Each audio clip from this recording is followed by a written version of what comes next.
अस्सलामुअलैकुम and welcome to objective line. मैं आपका टीचर अफजाल और आज केमिस्ट्री 9th के चैप्टर में हम शुरू करने जा रहे हैं ब्रांचेस ऑफ केमिस्ट्री और हमारी आज की पहली ब्रांच है फिजिकल केमिस्ट्री। तो आइए शुरू करते हैं।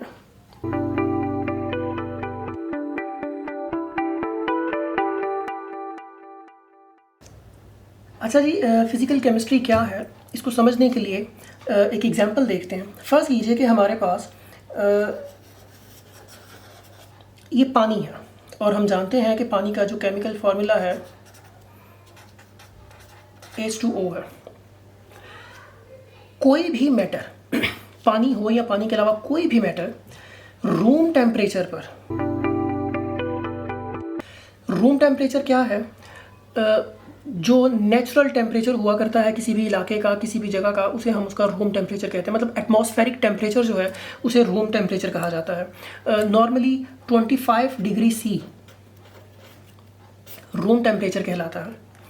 तो कोई भी मैटर रूम टेम्परेचर पर जिस नेचुरल स्टेट में पाया जाए, जिस कुदरती हालत में पाया जाए, उसे उसकी नेचुरल फिजिकल स्टेट कहा जाता है।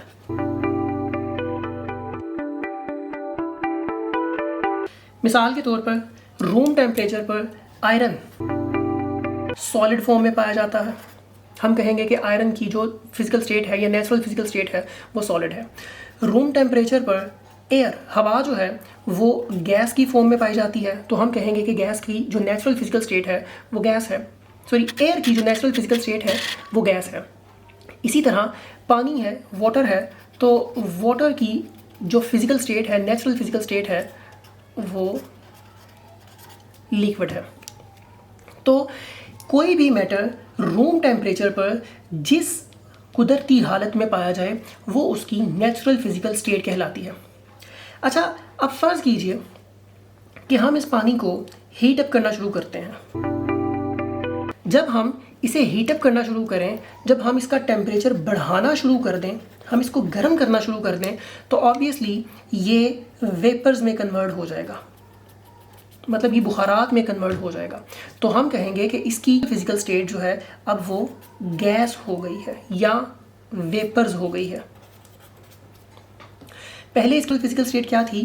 ये पहले लिक्विड स्टेट में पाया जाता था। बिल्कुल इसी तरह अगर हम इसको ठंडा करना शुरू कर दें, मतलब हम इसका जो टेम्परेचर है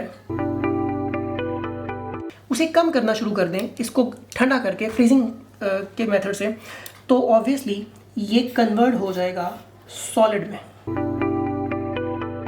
तो हमने देखा कि पानी को जब हम रूम टेम्परेचर पर रखते हैं तो ये जिस फिजिकल स्टेट में पाया जाता है वो फिजिकल स्टेट कौन सी है? ये लिक्विड स्टेट में पाया जाता है। इसी तरह जब हम इसको हीट करते हैं, गर्म करते हैं, तो ये लिक्विड से कन्वर्ट होके गैशियस फॉर्म में या इवेपोरेशन के ज़रिए, मतलब वेपर्स फॉर्म में कन्वर्ट हो जाता है।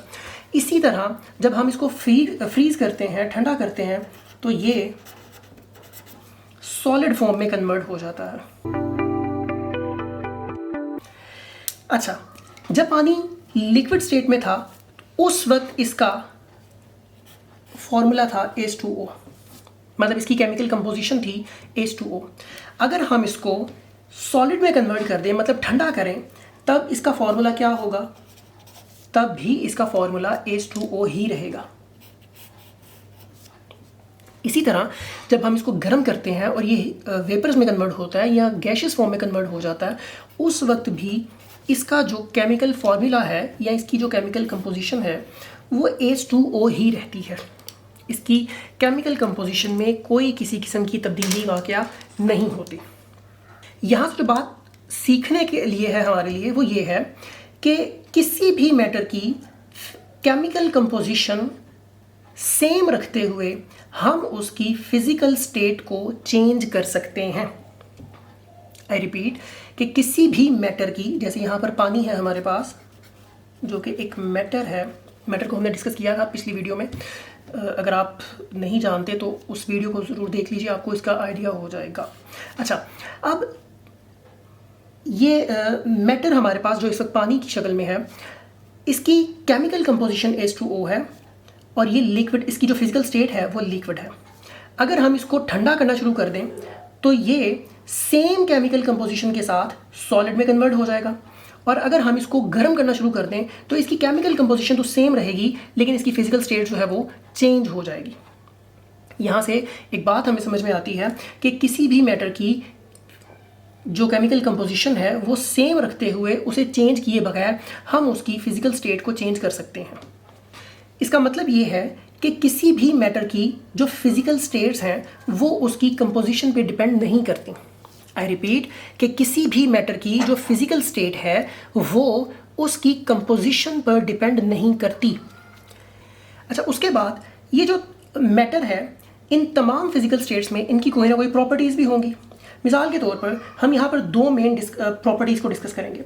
Number 1, movement of molecules. Movement of molecules किसके मॉलिक्यूल्स? ऑब्वियसली पानी के मॉलिक्यूल्स। पानी अगर सॉलिड फॉर्म में पाया जाता है तो तब भी ये मॉलिक्यूल्स पर मुश्तमिल है, मतलब इसके जो बेसिक पार्टिकल्स हैं उन्हें हम मॉलिक्यूल्स का नाम देते हैं। अगर वो लिक्विड फॉर्म में है तब भी ये मॉलिक्यूल्स के मिलने से बना है। अगर ये गैशियस फॉर्म में चला गया है, वेपर्स में कन्वर्ट हो गया, तब भी ये मॉलिक्यूल्स पर मुश्तमिल है। अच्छा, लेकिन उन मॉलिक्यूल्स की प्रॉपर्टीज़ डिफरेंट है। मिसाल के तौर पर अगर पानी, फर्ज कीजिए कि पानी इस बर्तन के अंदर है, उस वक्त इसके मॉलिक्यूल्स जो हैं वो रैंडमली मूव कर रहे हैं। मिसाल के तौर पर ये मॉलिक्यूल इस वक्त अगर यहाँ पर है तो थोड़ी देर के बाद ये मूव करके यहाँ से यहाँ पर चला जाएगा, थोड़ी देर के बाद ये यहाँ से मूव करेगा और यहाँ पर आ जाएगा, उसके बाद ये यहाँ पर चला जाएगा, फिर ये इधर इधर इधर, मतलब रैंडमली ये इस बॉडी के अंदर अंदर रहते हुए मूव करता रहेगा हर वक्त। तो इसकी मूवमेंट्स पाई जाए, इसके अंदर कोई ना कोई मूवमेंट्स मौजूद होंगी। लेकिन अगर हम इसको सॉलिड में कन्वर्ट करते हैं तो सॉलिड जो है उनकी एक प्रॉपर्टी ये हुआ करती है कि उसके मॉलिक्यूल्स अपनी अपनी जगहों पर फिक्स हुआ करते हैं। इसका मतलब ये है कि जब पानी लिक्विड से सॉलिड में कन्वर्ट हुआ तो उस वक्त इसके मॉलिक्यूल्स की जो मूवमेंट है वो बहुत ही रिस्ट्रिक्टेड हो गई, वो बहुत ज़्यादा मतलब फिक्स हो गए अपनी अपनी जगहों पर। अब ये मॉलिक्यूल्स मूव नहीं करेंगे। इसी तरह अगर हम पानी को फ्रीज करने की बजाय गर्म करते हैं तो अब इसके मॉलिक्यूल्स बहुत ज़्यादा रैंडमली मूव करना शुरू हो गए। मतलब अब इनकी मूवमेंट्स बहुत ज़्यादा हो गई, इतनी ज़्यादा हो गई कि ये अपनी इस बॉडी से बाहर निकलना शुरू हो गए। इसीलिए तो हम इसे स्टीम का नाम देते हैं, मतलब ये यहाँ से बाहर निकलना शुरू हो गए। तो जब हमने इसको गर्म किया तो गर्म करने पर पानी के ये मॉलिक्यूल्स की जो मूवमेंट्स हैं वो बहुत ज़्यादा हो गई, और वो इतनी ज़्यादा हुई कि पानी अपने इस बर्तन से बाहर निकलना शुरू हो गया। मतलब पानी के मॉलिक्यूल्स जो हैं ये वेपर्स में कन्वर्ट हुए और ये पूरे एटमॉस्फेयर में फैलना शुरू हो गए। अब ज़रा गौर कीजिए कि ये भी पानी है सॉलिड फॉर्म में, ये भी पानी है लिक्विड फॉर्म में, ये भी पानी है स्टीम की फॉर्म में या वेपर फॉर्म में, लेकिन इस पानी के मॉलिक्यूल्स की मूवमेंट्स यहाँ पर कुछ और हैं, यहाँ कुछ और हैं और यहाँ कुछ और हैं। मतलब यहाँ पर इनकी मूवमेंट्स बहुत ही महदूद सी हैं। ये अपनी अपनी जगहों पर तकरीबन फिक्स है तमाम मॉलिक्यूल्स, इसीलिए तो ये सॉलिड में कन्वर्ट हुआ है। इसी तरह यहाँ पर पानी के मॉलिक्यूल्स रैंडमली मूव कर रहे हैं, लेकिन वो मूवमेंट्स इस बॉडी के अंदर अंदर महदूद हैं। लेकिन जब हमने इसको गर्म किया, मतलब इसकी फिजिकल स्टेट को चेंज किया, तो अब ये इसकी मूवमेंट्स बहुत ज़्यादा चेंज हुई पहले से, और ये बहुत रैंडमली मूव करते करते इस सरफेस को क्रॉस करके यहाँ से बाहर निकल गए। मतलब ये गैस की शक्ल इख्तियार कर गए। इसका मतलब ये है कि इस फिजिकल स्टेट में पानी के मॉलिक्यूल्स की मूवमेंट कुछ और थी, इस फिजिकल स्टेट में पानी के मॉलिक्यूल्स की मूवमेंट्स कुछ और थी, और इस फिजिकल स्टेट में पानी के मॉलिक्यूल्स की मूवमेंट्स कुछ और थी। एक और प्रॉपर्टी डिस्कस करते हैं और वो है सेंसेशन।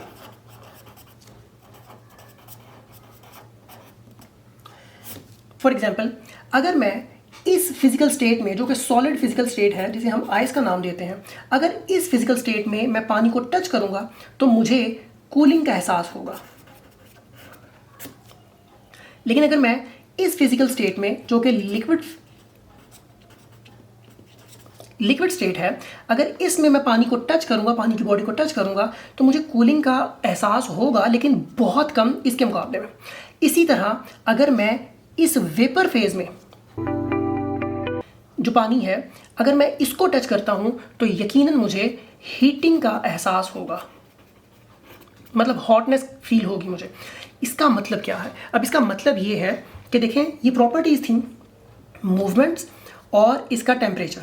मूवमेंट्स और इसकी ये जो कूलिंग, हीटिंग, ये सारा कुछ है। ये इसकी प्रॉपर्टीज़ हैं। ये प्रॉपर्टीज़ किस पे डिपेंड कर रही हैं, ये हमें देखना है। क्या ये प्रॉपर्टीज़ मतलब सेंसेशन जो है इसकी टच करने से जो इसकी सेंसेशन का एहसास होता है वो क्या इसकी फिजिकल स्टेट पर डिपेंड कर रही हैं या इसकी कंपोजिशन पे डिपेंड कर रही हैं। मैं रिपीट कर दूं कि ये जो कंपोजिशन हुआ करती है इसे हम केमिकल कंपोजिशन भी कहा करते हैं। मतलब ये जो कंपोजिशन है ये एक केमिकल प्रॉपर्टी है और ये जो फिजिकल स्टेट है ये फिजिकल प्रॉपर्टी हुआ करती है।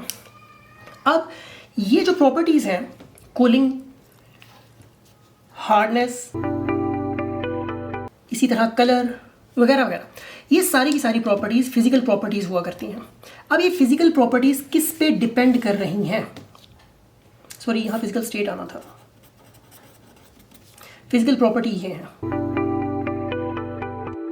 तो ये हार्डनेस जो है, मतलब सॉलिड में है तो जाहिर सी बात है ये बहुत हार्ड है। अगर ये लिक्विड फॉर्म में है तो ये सॉफ्ट है, और अगर ये गैशियस फॉर्म में है तो ये और ज़्यादा मतलब गैस की फॉर्म में चला गया है। तो इसकी हार्डनेस चेंज हो रही है जैसे जैसे इसकी फिजिकल प्रॉपर्टी चेंज हो रही है। तो हम ये कहेंगे कि ये जो फिजिकल प्रॉपर्टीज़ हैं, क्या आपको लगता है कि ये केमिकल प्रॉपर्टीज़ या केमिकल कंपोजिशन पर डिपेंड करती हैं?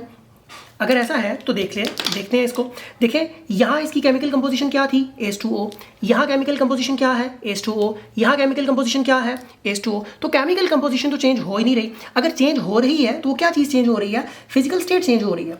यहाँ सॉलिड, यहाँ लिक्विड और यहाँ गैस, और इसी फिजिकल स्टेट के चेंज होने की वजह से इसकी फिजिकल प्रॉपर्टीज़ चेंज होती चली जा रही हैं। इसका मतलब ये है कि फिजिकल प्रॉपर्टीज़ किस पे डिपेंड करती हैं? फिजिकल प्रॉपर्टीज़ डिपेंड करती हैं फिजिकल स्टेट के ऊपर। तो यही फिजिकल प्रॉपर्टीज़ की डेफिनेशन है कि वो प्रॉपर्टीज़ या किसी भी मैटर की वो प्रॉपर्टीज़ जो किस पे डिपेंड करती हैं? जो उस मैटर की फिजिकल स्टेट पर डिपेंड करती हैं।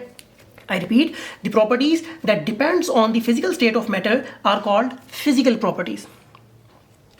और ये जो लिक्विड से सॉलिड में कन्वर्ट होना और लिक्विड से गैस में कन्वर्ट होना, इसे हम नाम देते हैं फिजिकल चेंज का। तो उम्मीद है कि यहाँ तक आपको फिजिकल स्टेट, फिजिकल चेंज और फिजिकल प्रॉपर्टीज़ की समझ आ गई होगी। अब हम डिफाइन करते हैं फिजिकल केमिस्ट्री को। केमिस्ट्री की वो ब्रांच जिसमें किसी मैटर की केमिकल कंपोजिशन को चेंज किए बगैर उसकी फिजिकल प्रॉपर्टीज़ में आने वाले चेंज को स्टडी किया जाता है, फिजिकल केमिस्ट्री कहलाती है।